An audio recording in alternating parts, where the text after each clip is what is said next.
buenas tardes a todos, una vez más a estas conferencias que estamos dando dentro del Foro Jurídico bajo el que nos ampara el Casino de Agricultura, a Foro Vía Augusta, que es la asociación que está impartiendo una serie de conferencias este año dedicados este año en concreto dedicados a la afirmación de España. El año pasado lo hicimos sobre ideología de género, que es una ley que, como saben, es muy trascendente e importante con grandes consecuencias dentro de la educación, básicamente, y sobre todo también sobre la autonomía de los padres y la educación de los hijos. Y sí es un tema que desde luego es muy amplio. No se oye nada. Ahora sí, estás muy lejos. Es que ya me como el micro. ¿Lo repito todo o alguna cosa? Vale, bien. Bueno, pues decía que estamos en este caso y dentro de este marco que es precisamente la afirmación y defensa de España. Vamos a ver hoy, o vamos a oír hoy, una charla, conferencia de don José González Payán. Actualmente es candidato a la alcaldía de Valencia por el partido Vox y el interés que en este caso tiene, aparte de que el tema es de mucha actualidad porque es precisamente el proceso en Cataluña, tiene mucho que ver con su trabajo dentro del partido, en donde presentó recurso contra el decreto, o sea, como vicesecretario jurídico de Vox Valencia, junto al amparo también de la dirección de José María Llanos, presentaron un recurso contra el decreto de plurilingüismo del tripartito en Valencia. Este decreto se cargaba, prácticamente diluía el español en la docencia de los colegios, y este recurso además cuajó contra varios proyectos lingüísticos de distintos centros que no cumplen siquiera con la propia normativa que ha emanado de este tripartito, es decir, todavía más restrictiva en cuanto al español que en ellos se imparte, al castellano.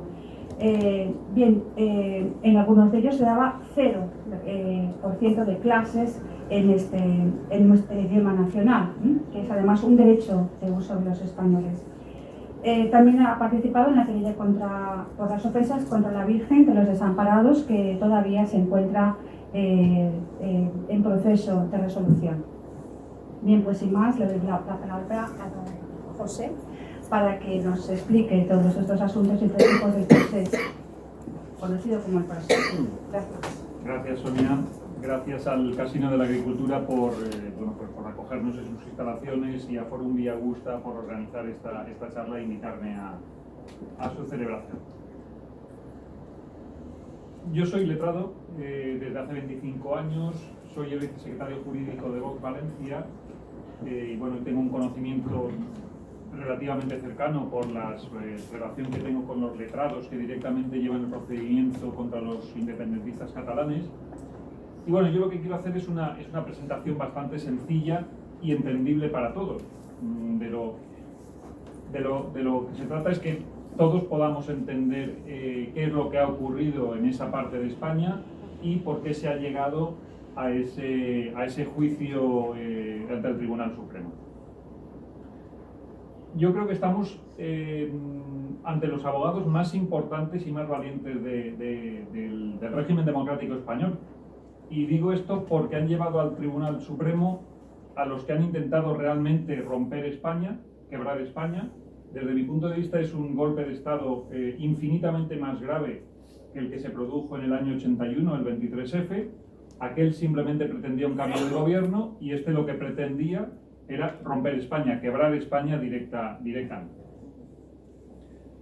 El mensaje nuestro, el mensaje de Vox, es muy claro. Nosotros lucharemos por España hasta la extenuación. Así lo estamos demostrando cuando estábamos fuera de las instituciones y lo estamos demostrando ahora que estamos ya en las instituciones, concretamente, por ejemplo, en la Junta de Andalucía.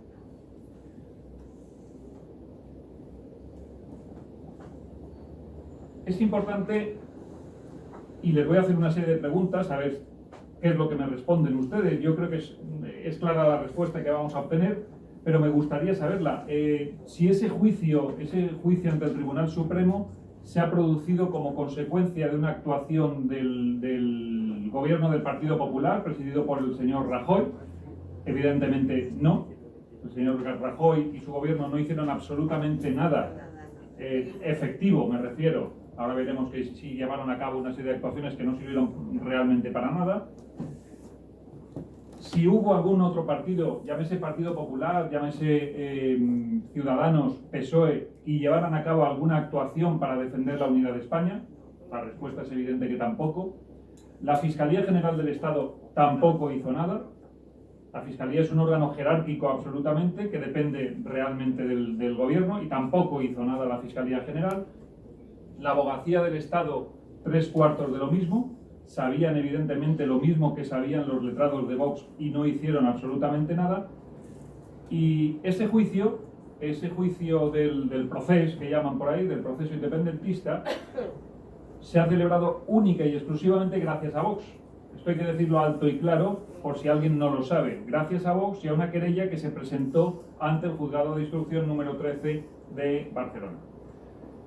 Y eso me lleva a mí a decir alto y claro que, vistas las circunstancias que han sucedido y que son las que veremos a continuación y que acabamos de exponer un poquito así brevemente, si Vox no hubiera existido, habría que haberlo inventado para defender España, sin ningún tipo de duda. Y me lleva esta cuestión también, y ahora que estamos en campaña electoral y que tanto se habla del voto útil, bueno, pues la inutilidad del Partido Popular y del gobierno del Partido Popular a la vista de su nula actuación ante la quiebra o la pretendida quiebra de nuestra nación. El voto útil se puede demostrar claramente que es el voto de Vox. Es el voto de Vox porque está claro que el único que actuó en defensa de esa unidad y de contra esos que querían quebrar fue Vox, estando fuera de las instituciones. Esta utilidad se ha visto también en Andalucía, por ejemplo, con el levantamiento de las alforjas y todo lo que nos vamos encontrando. Pero bueno, como vemos, nadie hizo nada salvo Vox, y lo que sí me gustaría exponer un poco es el origen de toda esta historia, porque esto no se inicia única y exclusivamente con esa querella que hemos comentado antes del 2017. Esto se inicia mucho tiempo antes, tiene un proceso bastante largo y que se inicia concretamente en el año 2012 con un acuerdo para la celebración de una consulta independentista en 2014. Ellos ya lo hacen en 2012 pensando en celebrarlo en 2014.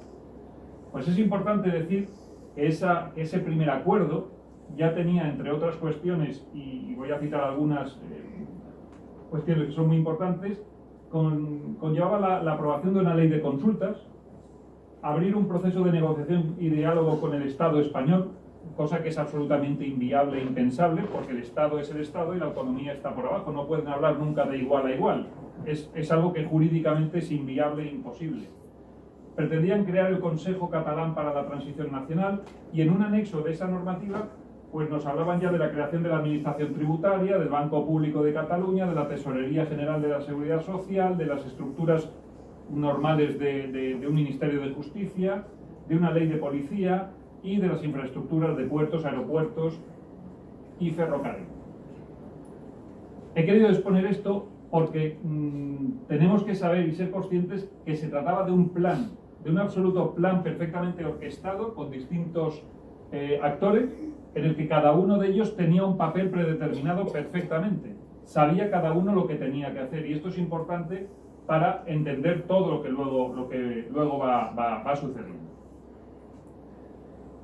Este plan se orquesta a través de varias disposiciones legales, varios acuerdos del Parlamento catalán, entre otros, por ejemplo, una resolución para la declaración de soberanía y del derecho a decidir del pueblo de Cataluña. Luego, con distintos informes, etcétera, lo refunden todo en lo que ellos vinieron a llamar el libro blanco de la Transición Nacional de Cataluña, y en ese libro blanco se establecía los pasos, el camino para llegar a su final, y el final que ellos perseguían no era más que la independencia y la ruptura de la nación española. Ese camino se orquestaba de dos maneras. Bien de una manera pactada, es decir, con ese acuerdo Estado-Comunidad Autónoma de Cataluña, o bien de forma unilateral, no descartando el uso de la violencia. Así lo establecía en ese libro blanco de la transición nacional de Cataluña. Siguen realizando otro tipo de otras normas, por ejemplo, se aprueba la ley catalana de consultas populares, se crea el comisionado para la transición nacional, en el que se vuelve a hablar de estas infraestructuras, de la Agencia Catalana de Protección Social, una seguridad social, etcétera, etcétera. Y con eso llegamos al 2015, en el que en la primera resolución parlamentaria de la 11ª legislatura se habla del inicio del proceso de creación del Estado catalán independiente en forma de república. Ese es el último hito, yo creo que fundamental, de esas distintas normas y de esos distintos acuerdos del Parlamento catalán que llevaron, bueno, pues al 1 de octubre a que se celebrara ese referéndum absolutamente ilegal. Es importante también recordar lo que el gobierno del Partido Popular, el señor Rajoy personalmente, nos decía conforme iban sucediendo todos estos acontecimientos. Y lo que nos decía primero, dice: no os preocupéis, españoles, que no se va a celebrar. No os preocupéis, que no se celebrará, no pasa nada. Bueno, pues la verdad es que no acertó. Como visionario, pues era un mal visionario, desde luego. Como presidente yo creo que también, pero como visionario, pues bastante malo. Y después, cuando vio que ya no le hacían ni caso, que él lo único que se dedicó es a dar órdenes para presentar recursos de inconstitucionalidad, que suspendían la norma primero y luego anulaban la norma, pero los separatistas catalanes actuaban exactamente igual y les importaba un bledo lo que dijera el Tribunal Constitucional, pues el señor Rajoy entonces tiró para atrás y dijo: no os preocupéis, es que aunque se celebre, no servirá para nada. Es decir, tenía respuesta para todo, pero realmente efectividad cero. Bien, pues con este panorama llegamos a ese septiembre del 17 en el que se aprueba celebrar el referéndum. Ese acuerdo en el que se dice que el 1 de octubre se va a celebrar el referéndum, nuevamente recurrido efectivamente por el gobierno español, por el gobierno presidido por el señor Rajoy, es suspendido por el Tribunal Constitucional y es anulado por el Tribunal Constitucional. Pero a pesar de ser suspendido y a pesar de ser anulado y a pesar de que esas resoluciones judiciales del Tribunal Constitucional eran notificados al Parlamento catalán, eran notificados a los distintos políticos que tenían responsabilidad, a pesar de eso, el 1 de octubre se celebró. Todos lo vimos, se celebró de una manera más que curiosa. Es evidente la inutilidad absoluta de ese gobierno, de ese presidente del gobierno, que no hizo nada efectivamente para evitar la celebración de ese referéndum absolutamente ilegal y que, repito, lo único que pretendía era la ruptura de nuestra patria. Pero no contentos con eso, es que días después se reúnen en el Parlamento catalán los diputados de los grupos parlamentarios y firman una declaración de independencia. Lo vimos todos en televisión, que se abrazaban allí, jolgorio, alegría, y a firmar una declaración de independencia de una parte del territorio nacional. Así, por sus santas narices lo hicieron. Y tampoco pasó nada. Tampoco ocurrió nada. ¿Qué es lo que hace el Partido Popular? Bueno, lo único que hizo fue implementar un 155, el artículo 155, suspender en cierto modo la autonomía catalana, pero realmente no sirvió absolutamente para nada. La supuesta presidenta de la Generalitat Catalana, la vicepresidenta del Gobierno Nacional, ni siquiera pisó, que yo recuerde, esa parte de la geografía española y ni apareció por allí. ¿Sirvió para algo? Para nada. ¿Siguió la violencia en la calle? Siguió. ¿Siguieron los independentistas haciendo de las suyas? Sí. ¿Uno se fugó? Sí. ¿Pasó algo? No pasó nada. Esa es la realidad de la película. Y todo esto, toda esta historia que acabamos de relatar, redactada en este escrito, que es el escrito de acusación de Vox en el Tribunal Supremo, bueno, pues hace que se celebre, después de una instrucción larga y dura, que se celebre ese juicio ante la Sala de lo Penal del Tribunal Supremo. Desde mi punto de vista, estamos ante el juicio más importante de la democracia española. Ante el juicio más importante de la democracia española, porque tenemos en juego, en ese juicio, y según salga, se condenen o no condenen, y luego se indulten o no se indulten por el señor Sánchez, pues un jaque mate a nuestro Estado de Derecho, a nuestra Constitución, en toda regla. En toda regla. Por eso he dicho yo antes que estábamos, desde mi punto de vista, y así se lo he hecho saber a Javier Ortega y a Pedro Fernández, desde mi punto de vista, entre los abogados más importantes desde el año 77. Porque están defendiendo realmente a la nación española, están defendiendo realmente la unidad de la nación española, no están defendiendo ninguna otra cosa. Y en este juicio, además, se persiguen posiblemente los que son los delitos más importantes que se puedan cometer contra un Estado. Y me estoy refiriendo al delito de rebelión, que no es más que alzarse y querer romper violentamente o segregar una parte del Estado, de la nación. Delito de secesión, que es de unos términos similares también, es alzarse para no cumplir con las órdenes emanadas de los órganos judiciales. Delito de desobediencia y, por supuesto, y cómo no, delito de malversación. Para todo esto hace falta mucha pasta que salió, lógicamente, no de los bolsillos de los independentistas, no de los bolsillos de todos los catalanes, muchos de los cuales no están de acuerdo con esta historia, sino que salió del bolsillo de todos y cada uno de nosotros, de cada uno de los españoles, con la aportación que se hace y que al final acaba en cada una de las comunidades autónomas. Yo no sé cómo va a acabar el juicio. Yo me imagino que los van a condenar y espero que los condenen en los términos que establece, que pide Vox en el escrito de acusación. Quedan unas cuantas sesiones, no sé cuántas, pero quedarán unas cuantas sesiones todavía de juicio hasta que se termine y después que se dicte la correspondiente sentencia. Yo espero que sean condenados, que cumplan su pena. Desgraciadamente no será íntegra, seguro, porque no está establecido y Vox no está en el gobierno. Si Vox estuviera en el gobierno, lo hubiéramos implementado en el Código Penal, el cumplimiento íntegro de las penas, pero desgraciadamente pues no lo estamos.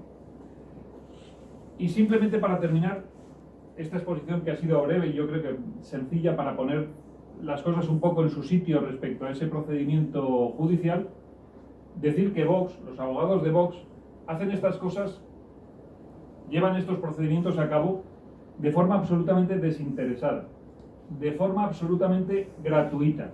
No han visto ni un solo duro, ni ellos que están en Madrid, ni nosotros cuando lo hemos llevado aquí en Valencia. Lo hemos hecho por dos motivos. En primer lugar, evidentemente por el amor que tenemos a España, sin ninguna duda, a nuestra patria. Y en segundo lugar, porque lo que queremos ver nosotros, no sé si todos lo veremos o no lo veremos, pero queremos que las generaciones futuras sí que vean que España vuelve a ser grande otra vez. Muchas gracias.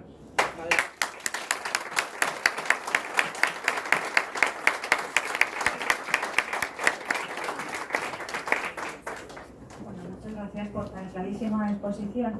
Ahora vamos a abrir un turno de preguntas para quien esté interesado pues formular alguna aclaración que le pueda interesar particularmente. No sé si a mí se me ocurren algunas, pero en fin, pues doy la palabra al público a ver quién quiere hacer alguna pregunta a nuestro ilustre abogado. Hay preguntas que está todo claro. Sí. Aquí tenemos. Aquí después. Hola, pues bueno, gracias por la exposición. Y yo tengo una pregunta que desde la ignorancia en leyes pues la formulo abiertamente. Porque oyes términos pero nunca sabes cómo se pueden implementar y bueno, se habla de muchas cosas que luego no tienen una base jurídica. La figura del colaborador necesario se le podría aplicar a Rajoy y a Soraya Sáenz de Santa María como presidenta en funciones de la comunidad suspendida. Vamos a ver, en el escrito de acusación no está. No, después. No, después no. Vamos a ver, el juicio, en la instrucción se instruye la causa penal se instruye contra los que se investigan y después de esa instrucción se abre juicio oral contra los acusados.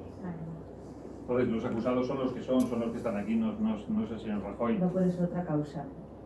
No, en principio no. No, es que... Podría ser.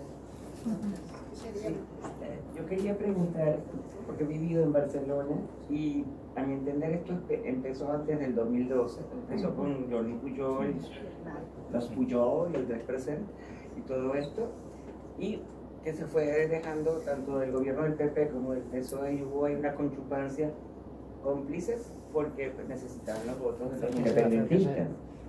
Ahora bien, en Valencia, que es donde he vivido y donde nací, aunque tenga este acento, veo que el procedimiento pues va por el mismo camino, que es lo que mencionaba la señora, no solo en el aleccionamiento docente, sino en el cambio de parámetros, de nombres de las calles todos a valenciano, de los números de los autobuses, que ya no son los que eran. Empiezan a cambiar parámetros de manera que tú empiezas a confundirte y los ciudadanos se confunden, de manera que al final ya no sabes dónde estás. Quisiera que nos hablara un poquito del plan de compromiso, porque creo que es importante para la comunidad valenciana. Vamos a ver, la postura de Vox ahí es muy clara, de Vox y de Vox Valencia. En el caso de Vox Valencia es muy clara la defensa de la cultura, de la lengua valenciana. Nosotros defendemos la lengua valenciana, las normas del Puig. Desgraciadamente estamos en las Cortes Valencianas con 10 diputados solo. No tenemos la fuerza que nos gustaría tener, se nos va a oír y vamos a decir todo lo que tengamos que decir a ese respecto. Yo esta misma tarde he estado en un debate en el Mercado Central, sobre el Mercado Central, lógicamente. Estaban todos los partidos, estábamos nosotros también. Bueno, pues en ese debate ha salido a relucir, lo he sacado yo, porque hablaban de, bueno, de determinados defectos o problemas que había en el Mercado Central, que si se arreglaban. Yo he sacado a relucir el tema del dinero. El dinero hay que ponerlo del presupuesto de la administración donde sea necesario y hacer las obras que sean necesarias. Y les he sacado, se tira a la cara, lógicamente, el que el Ayuntamiento del señor Ribó ha dado 500.000 euros a Acción Cultural del País Valenciano y 1.200 euros a la Real Academia de Cultura Valencia. Evidentemente, con esos 500.000 euros no se arreglaría todos los problemas que hay en el Mercado Central, seguro, está claro. Era un simple ejemplo. Pero todos ellos, Compromís, PSOE y Unides, Podemos, creo que se llaman ahora, las tres han sonreído. ¡Qué gracioso! Cuando he nombrado lo de Acción Cultural. Quiero decir que es un problema muy grave que tenemos aquí en Valencia.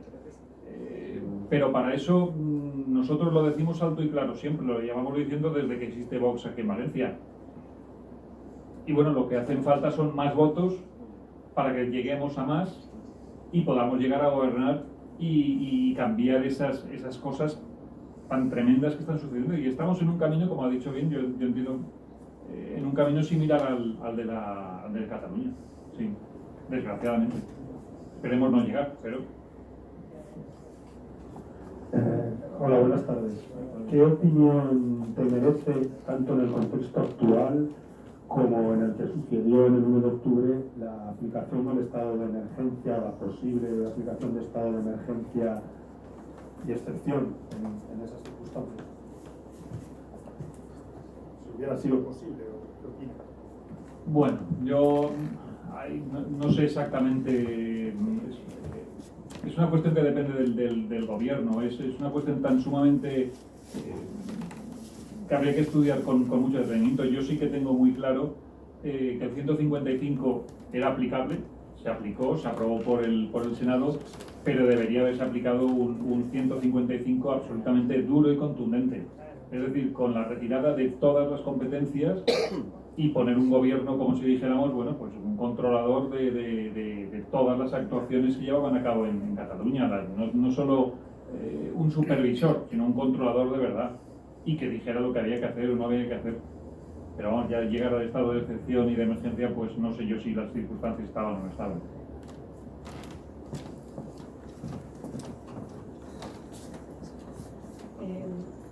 Vistas las circunstancias del momento tan delicado en el que estamos, que muchos lo definen como el momento más delicado desde el año 78,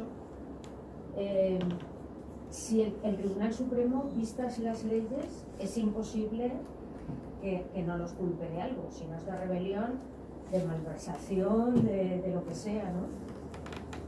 Digo yo, porque yo no soy jurista y no lo sé. Vamos a ver. Y luego, ¿cuál serían los años que les corresponderían a cada uno y hasta qué punto el presidente de la Generalitat, en este caso Quim Torra, o el presidente del gobierno los podría indultar después de la pena que les pone el Supremo. Vamos a ver, respecto a las penas que se piden las máximas penas que establece el Código Penal, que no me las sé de memoria. Están ahí en el escrito de acusación, están. Respecto a la posibilidad de indulto, siempre está ahí. Siempre está ahí. Y este presidente de gobierno que desgraciadamente vamos a tener los próximos 4 años, a mí no me extrañaría en absoluto que haya una condena fuerte, dura y contundente del Tribunal Supremo y él la hiciera saltar por los aires con un indulto. No me extrañaría nada. Creo que a ninguno de nosotros nos extrañaría que vaya a actuar así.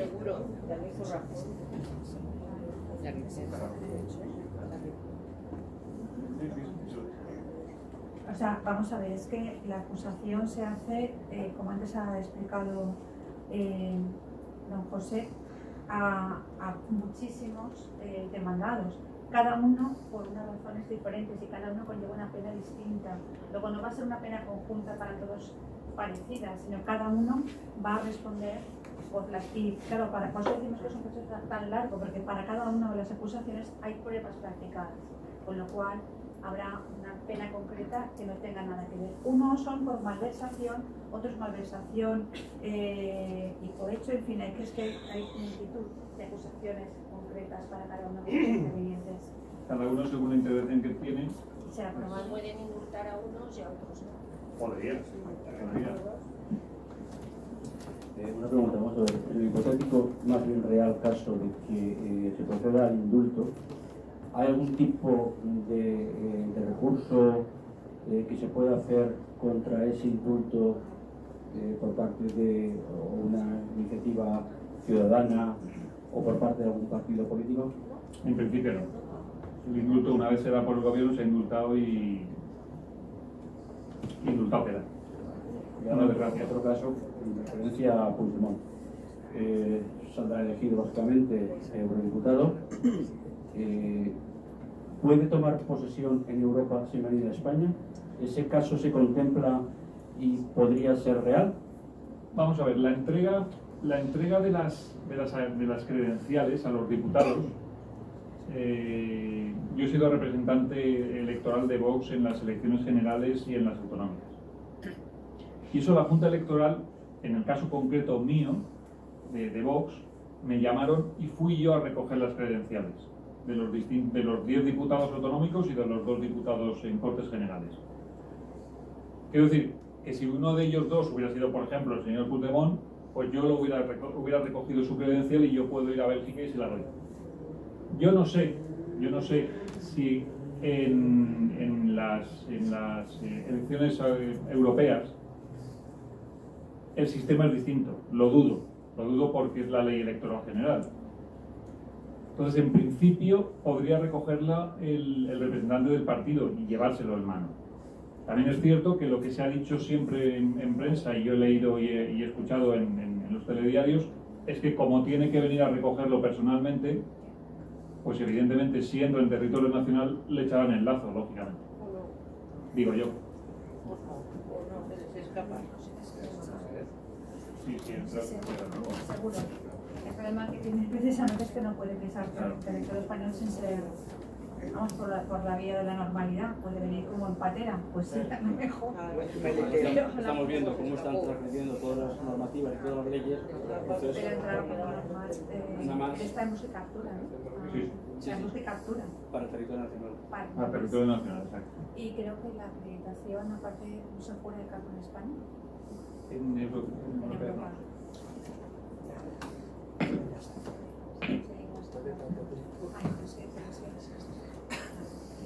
No sé si se ha habido aquí más preguntas.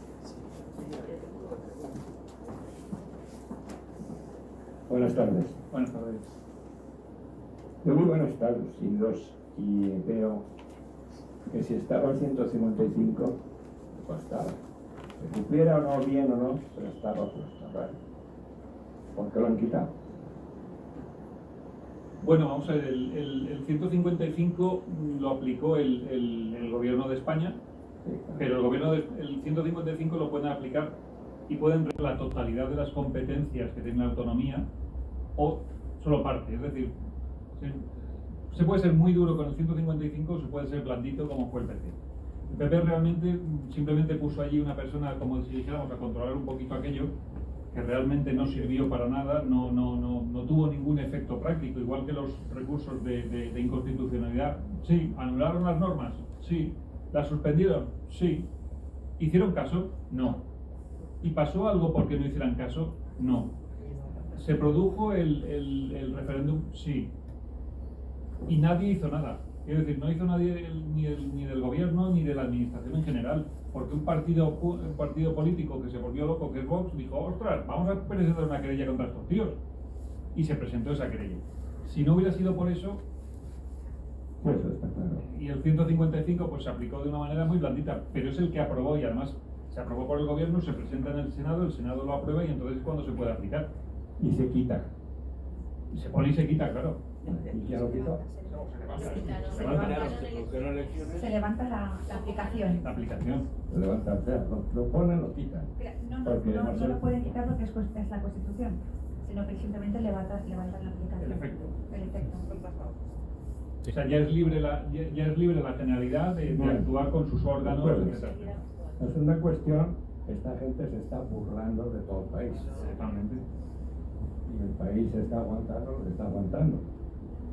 ¿Cómo puede ser que unos que están en la cárcel tengan ningún derecho a nada político?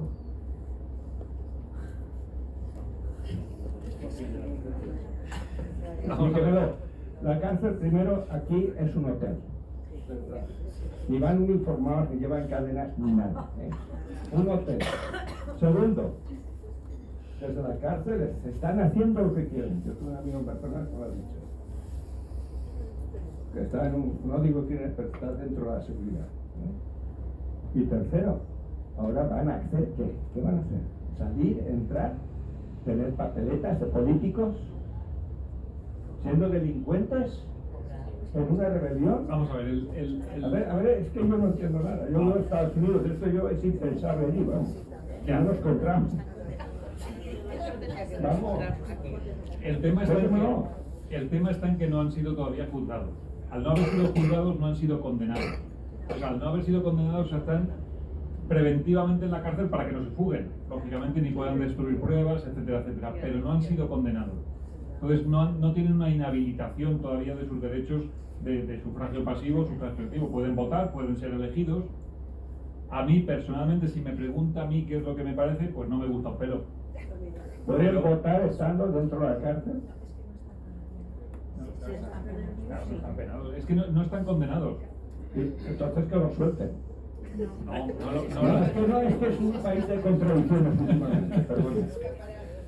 Si los Son contradicciones continuas. la prisión preventiva, estos señores están denunciados, como si dijéramos, porque han cometido presuntamente algún delito y están en la cárcel Para que no se escapen. para que no se Si escapen. escapan, oiga, tiro que te crío. Poner fronteras, guarda la frontera. Ya. Bueno, es que no le veo la gracia. Quizás no tiene, la gracia no tiene ninguna. Es que veo el país que está ya de un despiste, que esto ya se pasa de raya, un tebeo esto. Sí, sí. No, es lo que usted ha dicho. Usted vive hace 50 años en Estados Unidos y evidentemente en Estados Unidos se hubiera gestionado de otra manera completamente Una distinta. Lo tengo gestionada, clarísimo. la guerra de cárcel 40 años, 50, 100. Sí. La tercera pregunta. Yo tengo como español el derecho constitucional de votar. Me registré en Los Ángeles, me enviaron de la Generalidad unos papeles, los rellené, la identidad, la DNI, que se llama y todo esto. Lo envié en marzo, allí no he recibido nada. Otros amigos que tengo tampoco. Saben que los que residimos en un país capitalista no votamos ni en broma, ¿no? Por ejemplo. Pero es que vengo a España para estas elecciones. Me fui a correos, rellené aquí los papeles para decir por correo, y hoy me ha llegado un cartero con un sobre, donde dentro solo habían las papeletas europeas, no las otras. Lo primero. Ah, bueno, porque usted ¿dónde está no está empadronado en Valencia? Yo estoy en Los Ángeles. Un momento. Si allí estoy empadronado no me llega, vengo aquí, me empadrono y me tiene que llegar algo para votar. O es que uno no puede votar porque esté allí, no recibe nada, viene aquí personalmente y no puedes votar. No sé el caso concreto, no lo sé. Sí. Yo creo que había un pucherazo mucho por la Bueno, eso lo pensamos mucho. se ha acabado, ¿eh? Un pucherazo, Eso lo que además pensamos. está demostrado que es trabajo que hubo en El Salvador. Exactamente. Yo he leído sobre esto. Sí. Tengo amigos dentro de la diplomacia en Estados Unidos que han estado en El Salvador y lo demostraron. Además lo demostraron. Está escrito y demostrado. Y han seguido el mismo sistema de recogida de votos, de la parte física, para meterlo en el programa electrónico. Y ahí es donde está la cosa. Y muchos de los que yo conozco no han recibido nada. En la gestión de los datos, ¿no? Exactamente. Manipulación, Manipulación. porque es aritmético. O sea, las matemáticas son perfectas. Y cuando saben matemáticamente que hay un error, se tiene que volver a contar, ¿no? ¿Vamos a contar o no? ¿Ya Vamos a acepta ver. la gente esto también? Mire, le comento. Yo, como representante de Vox en aquellas elecciones, nosotros hicimos un escrito y solicitamos el recuento de las actas. El recuento de todos los votos no puede ser, y no puede ser por lo siguiente, porque los votos se destruyen todos en cuanto han sido contados, excepto los que han sido declarados salvo los que se dicen que son nulos. Esos se guardan y en el acta hay que hacer constar por los apoderados pues, qué pasa respecto a cada uno de esos votos. En ese recuento que se hizo bueno, pues, cogiendo unas cuantas mesas de las 9.000 urnas, porque había 3.000 colegios y 2.000 urnas, y 9.000 urnas, se cogen unas 200, 300 de muestreo para comprobar si lo que se había escrito en las actas coincidía con lo que se había tecleado en el ordenador, y para comprobar los votos nulos. Respecto a los votos nulos, se vio que había una serie de votos en un porcentaje relativamente similar al que ha habido siempre en todas las elecciones, y que cuando se recuperaban o se mantenían esos votos nulos, más o menos eran en proporción a los votos reales que tenías contabilizados cada uno de los partidos. Quiero decir, que no se descubrió realmente nada. No se descubrió nada. El problema que yo veo es el mismo que usted ve. Yo creo que no es problema, porque esos datos de las actas al ordenador los pasan los funcionarios de la Junta Electoral, no los pasa Marciano, los pasan ellos. Yo inicialmente no dudaba de los funcionarios, evidentemente, y eso se comprobó que los datos habían sido pasados bien al ordenador. La sospecha que tengo yo, pero es una sospecha mía, y por el caso que usted ha comentado de El Salvador, yo no recordaba que había sido en El Salvador, pero vamos, en esa ocasión yo sospecho exactamente lo mismo, que la cuestión no es cuando se ponen los datos en el ordenador, sino es la gestión de todos esos datos cuando el ordenador los cuenta, los suma, los resta y los divide. ¿Cómo se utilizan? Pero eso es una sospecha y lógicamente nosotros lo estuvimos maquinando y pensando el tema. Es una prueba prácticamente imposible para nosotros como partido político, porque conllevaría un gasto solo en la prueba pericial informática de un coste bestial, que evidentemente no podemos asumir bajo ningún concepto, y que nos deja un poco, pues eso, a nosotros a los pies de los caballos en ese sentido, de decir, sé que puede haber pasado eso, pero yo no tengo la fuerza, los medios para llevar a cabo esa actuación. Tengo una cuarta, si puedo. ¿Qué va a hacer Vox con las barbaridades que está haciendo Sánchez con Estados Unidos? Nosotros Una, la fragata.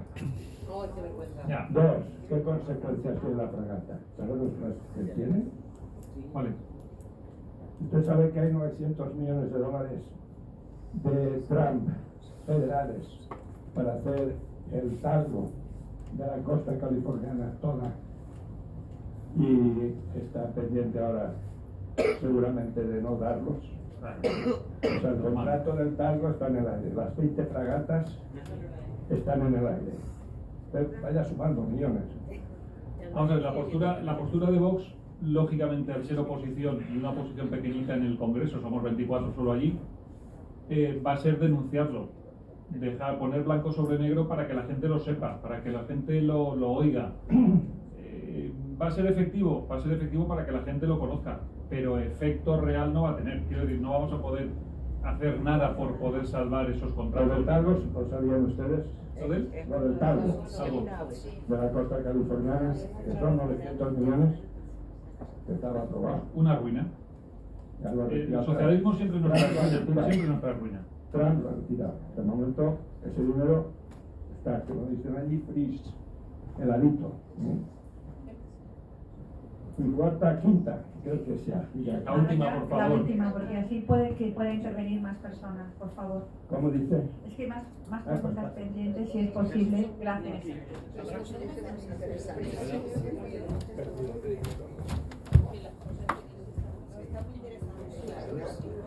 A ver, como sabes, soy de Barcelona y a mí me preocupa mucho, o sea, efectivamente, como decía la señora, esto ha venido gestándose desde hace mucho tiempo. De hecho, mis padres se fueron de Barcelona precisamente porque recibían regularmente de la Hacienda catalana notas de que usted está bajo permanente investigación. O sea, tocara o no tocara, eso era como una policía de la Gestapo, una cosa tremenda.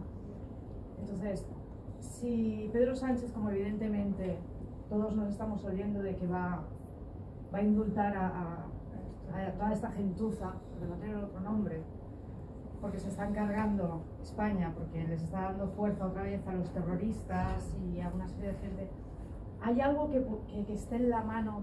Ya sé que Vox somos pocos todavía, ¿no? Pero ¿hay algo a nivel jurídico que se pueda hacer para pararlo? Porque evidentemente esto está en marcha y se está viendo que tiene un apoyo muy fuerte por parte también de fuera de España. O sea, por ejemplo, Bélgica me parece que ahora también necesitaban los franceses un testigo para la detención de este otro... Ternera. Sí, me sale otra palabra. Bélgica lo ha denegado de otra terrorista que tienen ellos allí viviendo a Cuerpo de Rey. Entonces, ¿tenemos algo los españoles en mano como para intentar salvarnos? ¿O de momento aguantar como podamos estos 4 años? Desgraciadamente yo creo que es aguantar y aguantar.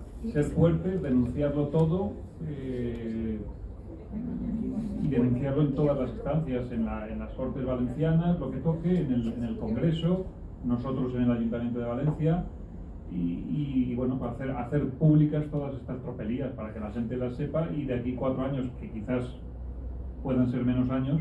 ¿Sería posible pues, sacar a Pedro Sánchez del poder con los apoyos necesarios? ¿Eso es posible? Hombre, si tú tienes más votos que él, desde luego lo podrías sacar, pero yo lo dudo que lo tengamos, porque por cómo está confeccionado el arco. Pero con los apoyos igual, si el PP, no sé, Casado se da un golpe en la cabeza o algo, No se lo dará. Podría ser.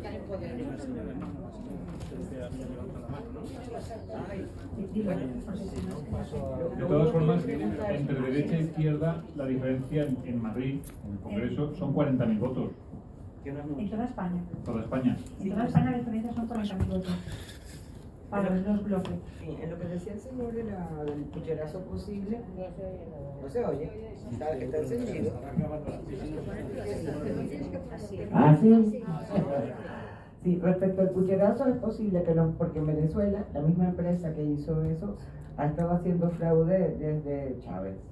O sea, él ganó Chávez 2 elecciones y todas las demás se sabe que son fraudulentas, y es la misma empresa, así en Madrid. Puede haberse hecho con los votos que venían por correo, que eso no sé quién nos habrá contado, y es 1,5 millones de votos, en fin. A lo que iba no es a eso, a la parte legal de que Puigdemont está presentándose como eurodiputado por España. Y eso es una contradicción, pero total, jurídica y de todo tipo, y lógica, sentido común, absoluta. ¿Cómo puede él presentarse como eurodiputado por España cuando quiere una secesión de España? Porque tiene pasaporte y DNI español. Y puede legalmente hacerlo, no podemos impugnar eso. Pero es absurdo, en fin, Ya. eso era todo. Y ahora otro escenario. Si los condenan, como casi seguro que los va a indultar Sánchez, si por una de aquellas no los condenaran, ¿se podría entonces a una instancia superior en Europa para seguir con el proceso y estar fuera del indulto de Sánchez? ¿Cómo? O sea, supongamos que los absuelven. ¿Recurrir la sentencia? No, se puede ir a Estrasburgo donde Sí. Sánchez no lo puede indultar, o los puede indultar igualmente. Sí, pero luego al final llegaría una sentencia que tuviera un final de condena. Y aunque sea, y Sánchez puede indultar a un condenado por Estrasburgo. Bueno, Estrasburgo lo único que habría hecho ha sido ratificar la sentencia del Supremo. No, yo lo que digo no es eso, es que a lo mejor no me expreso bien. A pesar de todas las pruebas, el Tribunal Supremo no los condena. Y entonces Vox apela a una instancia superior que es Estrasburgo. Y entonces Estrasburgo los condena. Sánchez podría indultarlos a una también. Entiendo que exactamente igual, porque luego esa sentencia que primero ha sido absolutoria, luego condenatoria, cuando vuelva a España para ejecutar será una sentencia condenatoria. Una cosa sobre el tema de los indultos. Cuando lleguen los alegatos finales por parte de los letrados, Vox, por ejemplo, en este caso, que es la acusación particular, puede pedir que no se aplique indulto y el tribunal, cuando dicta sentencia, puede marcar que no serán indultados ciertos casos. No. El indulto depende del gobierno, de los del ministro. El indulto procede de un consejo de ministros y no se puede aprobar exclusivamente por ellos, aunque se pida, que da igual, es potestad del consejo de ministros. Vale, esta pregunta está relacionada con el fraude electoral, con el pucherazo famoso.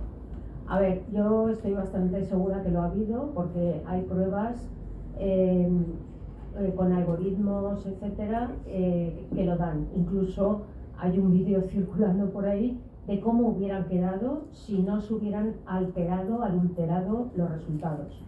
Entonces, lo que yo creo que sí pueden hacer los partidos políticos, y lo puede exigir un solo partido, y los demás que lo aprueben o no, y ya se les verá lo que están haciendo, ¿no? Porque igual que se han adulterado estas elecciones, se podrían haber adulterado otras. Entonces, dijéramos que el sistema es que hay apoderados en el origen de las votaciones, cuando se mete el papel en la urna, pero no hay apoderados de todos los partidos en el resultado final, en el conteo, en el recuento informático, junto al ordenador central, donde solo está el CNI, porque encima está participando el CNI y está participando el Ministerio del Interior. Pero ahí no hay representantes informáticos de otros partidos, que debería de haberlos, para controlar las votaciones, que fueran realmente transparentes. Eso a instancias de un partido se puede decir, pero claro, eso ya es en el Parlamento Nacional, que lo digan en el Parlamento Nacional, y que igual que se controla en pie de urna, que también se controle en el final. Vamos a ver, hasta donde yo sé, en el recuento están los apoderados en la mesa, a pie de mesa, cuando se cuentan los votos. A partir de ahí, ahí pasan los sobres de los votos nulos, etcétera, pasan a la Junta Electoral, y la Junta Electoral abre los datos, abre los sobres y simplemente pasa los datos, no hace otra cosa en principio la Junta Electoral. Pero luego al final, ¿qué ocurre? Pues si se cambia la forma, tendría que pedir entonces a los partidos que cambien también los procedimientos. Pero eso supone un cambio de la ley electoral general. Pero habrá que pedirlo, si se pide, porque es que viene ahora, ¿hay alguna medida ahora para estas nuevas elecciones? No, la ley es exactamente la misma. Pues entonces habrá que empezar a cortar. Por eso nosotros desde Vox sí que hemos dicho que en estas elecciones que son municipales, aquí en Valencia solo, en la provincia de Valencia, Comunidad Valenciana, es fundamental tener por lo menos un apoderado en cada uno de los colegios electorales. Por lo menos uno. Para que ese apoderado pueda controlar en cierto modo lo que se puede controlar, que es el recuento de los votos en cada una de las mesas. A partir de ahí, si el programa que gestiona los datos que se introducen por los funcionarios, y de los que yo no tengo duda que introducen los datos que ponen en las actas, a nosotros ya, quiero decir, es que no está previsto legalmente ese control. Y como no está previsto legalmente, pues no se puede producir. Pues sería una propuesta, ¿no? Sería una propuesta de modificación pero ya la ley electoral habría que cambiarla entera. No la cambiaron. O sea, hay muchísimas cosas. Ahora que yo he visto unas elecciones desde dentro como representante de un partido político, te das cuenta que hay actuaciones que en el año 2019 no se pueden desarrollar. El nombramiento de apoderados es una chapuza de procedimiento a día de hoy. Me parece que es un procedimiento que en los años 80, pues bien, no digo yo que no, pero hoy en día es una auténtica chapuza. Entonces, pero está así montado. Para hacerlo, pues hay que cambiar la ley. Es que si no, va a ser secretario, tenemos el año que viene, dentro de 4 años, dentro de otros 4 años. Mirando un poco al futuro, intentando conjugar tanto el tema de la conferencia que has dado como tu futura aparición, ¿no? en el ayuntamiento, ¿tiene Vox previsto promover declaraciones institucionales para retratar al resto de grupos políticos que contrarresten permanentemente declaraciones y acciones de ayuntamientos como el de Barcelona, sería el homólogo, o de la Generalitat? Pues, bueno, nosotros, desde la posición que tengamos en el ayuntamiento, de gobierno o de oposición, pondremos blanco sobre negro en todo lo que sean las cuestiones municipales. Si toca decir algo de otro sitio, pues lo diremos. En el ámbito autonómico, nuestros 10 compañeros en las Cortes Valencianas lo harán exactamente igual, y en el Parlamento Nacional los 24, sin ninguna duda. Denunciarán todo. Propondremos las normas que consideremos que debemos de proponer, que no prosperarán, pero es lo que hemos dicho en Vox. Por lo menos lo vamos a proponer para que cada uno de los otros partidos se tenga que retratar y decir, pues efectivamente eso no. Hay mucha gente todavía en Valencia, ciudad, que a Compromís no lo asimila al pancatalanismo absolutamente. Son ese tipo de declaraciones políticas, no de política municipal o presupuestaria. Creo que pueden ayudar a resituar a ciertas personas que creen que Compromís es medio valencianista, ¿no? En lugar de totalmente pancatalista. Puede, sí, todo lo que sea de hacer declaraciones para colocar a cada uno en su sitio, evidentemente hay que ponerlo. Yo ya digo. Ya digo, yo simplemente hoy en un simple debate sobre el mercado central, las caras de los tres eran evidentes. O sea, bueno, parecen un poco niños, ¿no? En ese sentido. Vale, volviendo al tema de Bruselas en ese sentido, ¿vamos a seguir perdiendo soberanía nacional los estados? Porque a la Unión Europea parece que hay que rendirle pleitesía, pero luego no nos devuelven a nosotros según nuestras leyes. No sé si me explico. Que Puigdemont no venga, por ejemplo. O sea, ¿qué marco legal realmente hay o qué medidas de presión podemos hacer con otros países de la Unión Europea cuando luego hacen lo que les da la gana en ese sentido? Bueno, eso es una de las cuestiones que Vox defendía. Yo no estoy en el ámbito de las elecciones europeas, quiero decir, pero sí que es una de las cuestiones que defiende Vox, la recuperación en cierto modo de la soberanía nacional. Me parece muy bien que estar en un grupo que es la Comunidad Europea, pero lo que no puede ser es que nos digan lo que tenemos que decir, cómo tenemos que vestir, cómo tenemos que hablar, etcétera, etcétera. El otro día Jorge Busadelo lo comentaba también, quiero decir, eso es una cuestión que nosotros queremos plantear cuando estemos en el Parlamento Europeo, la recuperación de ciertas competencias para de soberanía nacional. Hola, buenas tardes. Perdón, ¿es cierto que van a traer aquí emigrantes de Alemania y otros países europeos a la Comunidad Valenciana? No tengo ni idea.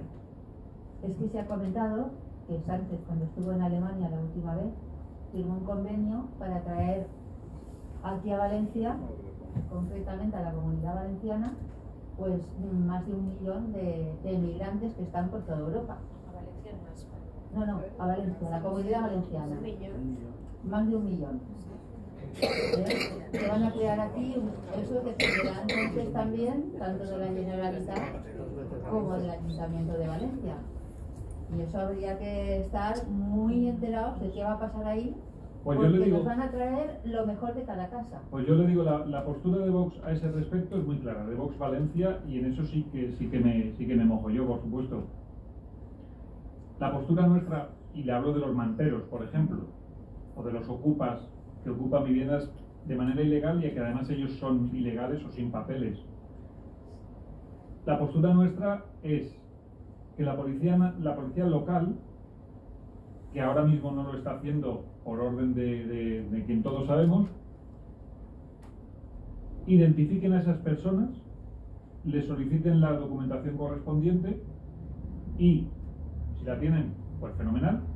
Y si no la tienen, lo que le pedimos a la policía local en ese caso concreto es que estas personas las pongan a disposición de la Policía Nacional y que la Policía Nacional, que es la que tiene las competencias, establece la ley de extranjería, inicie los trámites correspondientes que sean, y que ese procedimiento de la ley de extranjería puede llegar a la expulsión del territorio nacional. Eso es lo que nosotros hemos dicho, lo hemos dicho por aquí y por pasiva, ¿eh? No hace mucho tiempo mi hija, venía una chica a trabajar a su casa y en la calle la pararon y la metieron al furgón, la metieron en el calabozo, no había hecho nada en absoluto, solamente la dejaron y automáticamente a los 3 días la habían deportado. ¿Cómo puede ser que una persona sin ningún cargo policial la deportaran en 3 días por no tener un papel que le faltaba? Entonces, no entiendo cómo pueden traernos aquí a un montón de gente sin papeles y sin nada, cuando aquí en Valencia se ha llegado a deportar, que a mi hija le dijeron, no se calla usted o la metemos también en la cárcel. Porque dice, oiga, pero si no ha robado, si no ha hecho nada. Bueno, pues la deportaron. Además con lo puesto, ¿eh? Una cosa... Muy rápido, desde luego. Sí. Sí. Y yo le voy a decir, es más, yo tengo una mala experiencia con extranjeros porque en el autobús, simplemente yendo en el autobús en la plataforma, subió un africano, el hombre se ve que estaba enfermo, se puso a mi lado, me tosió en toda la cara y me la llenó de salivazos, con perdón, me tuve que limpiar y a las 48 horas estaba muerta en la fe. Ni venas para poner un gotero, ni nada, venas colapsadas y muerta. Y gracias a que se ve que consiguieron ponerme algún gotero en la aorta, creo, me pasé 10 o 11 días en la UCI, estuve a punto de morir. En fin, que estoy viva de puro milagro. Y de eso me han quedado unas secuelas en los pulmones por una septicemia de pulmón que me contagió el señor. Entonces eso yo pienso que no solamente para mí, sino para toda la zona, eso es un peligro como no tenemos ni idea de lo que nos puede caer encima. Que no es que seamos pocos, es que encima nos van a machacar. Sí. O sea, A ver, esta va a ser la última pregunta, porque ya es que pasamos de 1:30. Y Solamente volviendo a lo de Puigdemont, yo me pregunto, ¿el señor Puigdemont podría dar poderes universales a otra persona para que actúe en su nombre, recoja las actas o...? A ver, yo le repito, yo he recogido personalmente las acreditaciones de los diputados de Vox Valencia nacionales y autonómicos. En las europeas no sé cómo funciona, pero por lo que yo he leído por ahí es que tiene que ir él personalmente y jurar el cargo en territorio nacional, con lo cual pues no sé cómo lo va a hacer. No sé cómo lo va a hacer. Gracias. Bien, bueno, pues muchas gracias a José González por haberse atendido esta tarde. Espero que tengan algo más claro el asunto del proceso, que la verdad es que es muy tedioso y enorme, porque cuando lees la demanda la ves y ya es angustiosa. Tiene, le he visto, pero unas 70 páginas. 70, sí, pues no está mal.